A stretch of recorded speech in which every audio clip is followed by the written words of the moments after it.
Be me. 28. Feminist since first campus teach-in.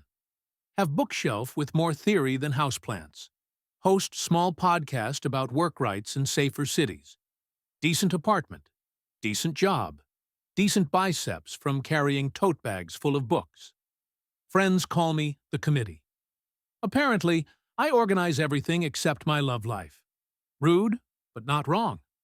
Decide to try dating apps again. Promise myself I will not monologue about gender pay gaps on the first date. Maybe on the second. Open app. Profiles everywhere. Guitar boys, finance boys, crypto boys who call their computer a rig, like it is a fishing boat. Captions about travel and grind and sunlight on rooftops.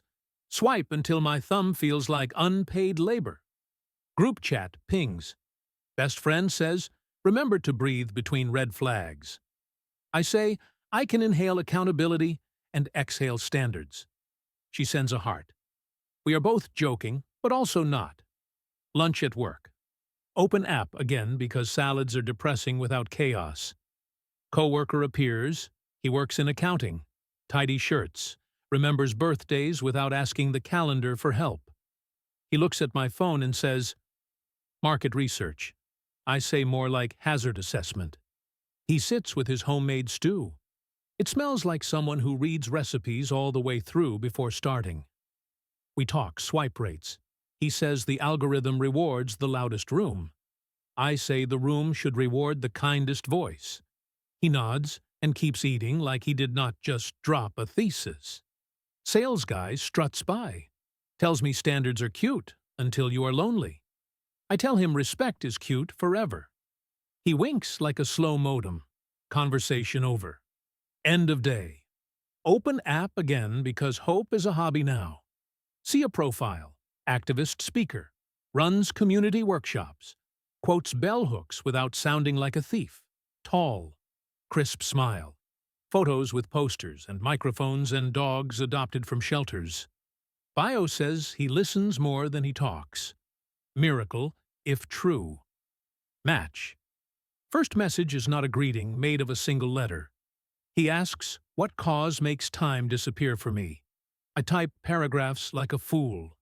He replies with even better paragraphs. Plan dinner. I iron a dress for the first time in months. My cat stares like I am breaking character. Date night. He walks in like a warm front. Compliments my earrings because they are made by a local artist. Orders food I actually like without performing it. Talks about policy, not just vibes. Asks about the podcast. Tells me that women who lead are not intimidating. They are a relief. I grin so hard the waiter grins too. After dinner, he says there is a reading in the neighborhood. I love readings. We go. Everyone knows him by name. When someone hugs him, he introduces me. Does not pretend I am invisible. My standards perform a cartwheel. We walk to his place to keep talking. I notice a shelf of well-thumbed books. No decorative typewriters. No neon sign that says hustle. He puts on quiet music. We debate protest tactics and public safety and how care is work. We fall asleep like people who trust each other. Morning is tea and sunlight and a long kiss at the door. I float home. Text my friend that perhaps the timeline has healed. Week passes. Texts become shorter. Responses drift. I tell myself he is busy because the world needs him. My brain is generous like a public library. My stomach is not. Friday, he cancels with an apology and rain check. I put on a brave sweater and meet my friend anyway. The bar has soft lighting and soft chairs.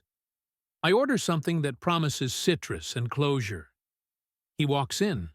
Same warm front. Not alone. A woman with him. They laugh like a private language. He squeezes her shoulder the way he once squeezed mine. I do not storm. I do not cry.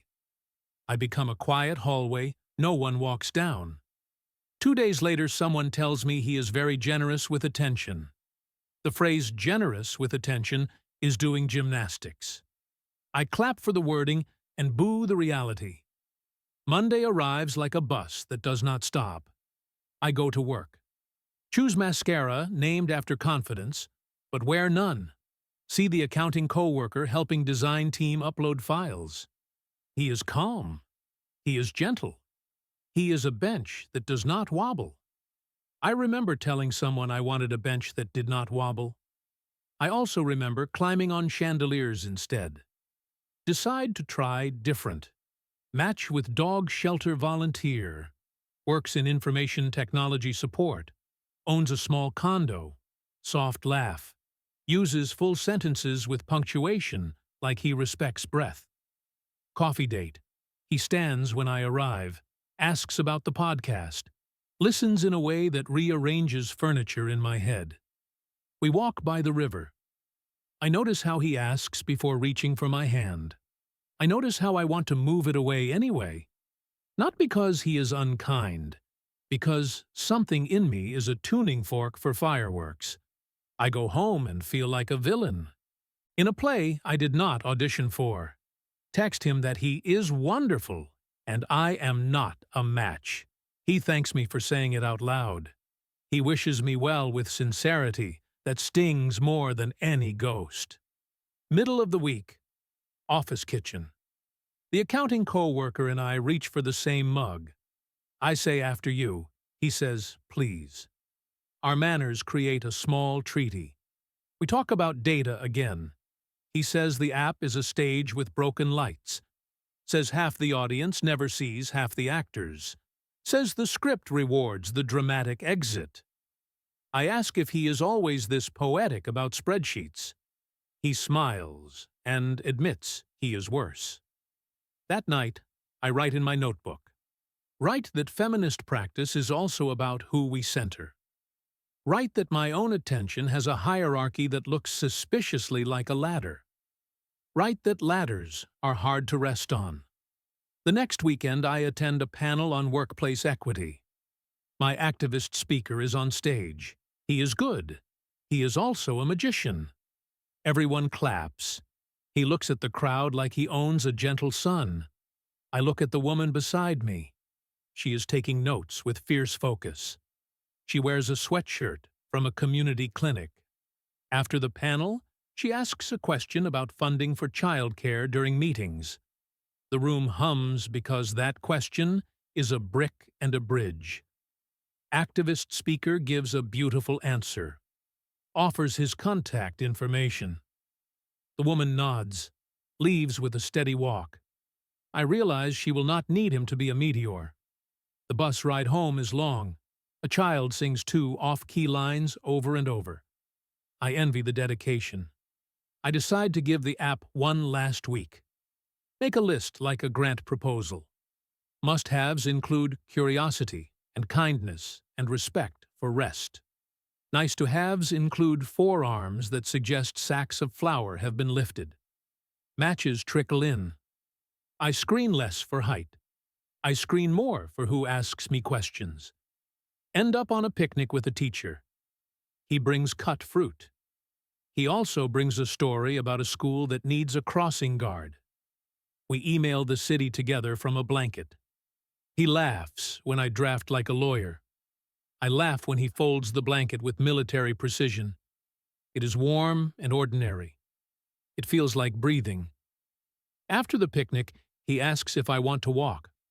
We pass a mural of women holding hands.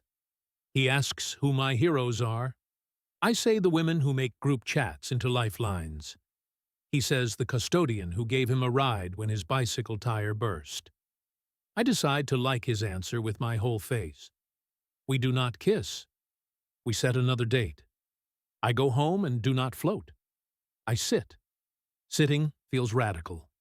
My friend calls, asks how the slow romance is going. I say slower than a government form. She cheers like a stadium. She says that speed is a tool, and so is patience. I write that down. Next week at lunch, accounting coworker asks how the research project goes. I tell him about the teacher. He nods, says it sounds like a path, not a parade. Then he wipes a sauce stain like it insulted his ancestors. I ask him why he never uses the apps. He says he once wanted to, but his photo looked like a passport. He says conversation suits him better than captions. I believe him. That night, activist speaker messages me out of nowhere. Says he has been thinking about our debate on direct action versus policy. Asks if I want to come to a dinner with organizers. The little siren in my head turns on. The siren is cute and dangerous. I type that I am busy. I do not explain. Busy is washing hair and rerouting hope. He sends a charming reply with a smile behind it. I put the phone face down like a declaration. Second date with the teacher. We go to a small museum. We read every plaque like scholars with gentle deadlines. He asks if I ever take a day off from holding up the sky. I say sometimes the sky is a scarf and sometimes it is a door. He says he would like to help with the hinges. My chest performs a quiet applause. We sit on the museum steps. He tells me he coaches a girls' team on weekends. Says the budget is thin. Says he started a gear swap so no one has to choose between cleats and lunch. I feel something old unclench. We kiss. It is not fireworks. It is the sound of a lamp clicking on in a safe room. I stand a little taller after days pass. I do not check if activist speaker watched my story. I do not post one to bait the check. I water my plants. One survives. Progress. Work is calmer too. I notice the design team decorated the kitchen bulletin board with thank you notes. There is one with neat handwriting for a counting co-worker. It says, "Thank you for catching my mistake," before it became a fire. It has a doodle of a small dragon labeled minor emergency. I smile like a porch light. On the weekend, the teacher and I attend a book drive. We carry boxes, we sweat. We laugh at how every box contains one 7th grade copy of a fantasy novel with a dragon on it. A child asks if the dragon wins. The teacher says sometimes the dragon is a friend. My heart tries to fold a blanket again. Later, we sit on a curb eating slices. He asks me why I care about feminist practice. I start the speech I always give. Then I pause. I tell him I want safety to be boring and normal. I tell him I want respect to be the weather.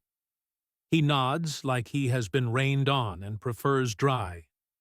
I message my friend that I am not sure if this is the rush I used to chase. She replies that a rush is a good way to fall. I choose a walk, close the app, not as a ceremony, just a choice. I do not uninstall. I simply forget where it is on my phone. The icons rearrange themselves like a tiny revolution. Monday again. I bring muffins to work because the teacher gave me extra fruit and guilt. A counting co-worker takes one and says, "This is new."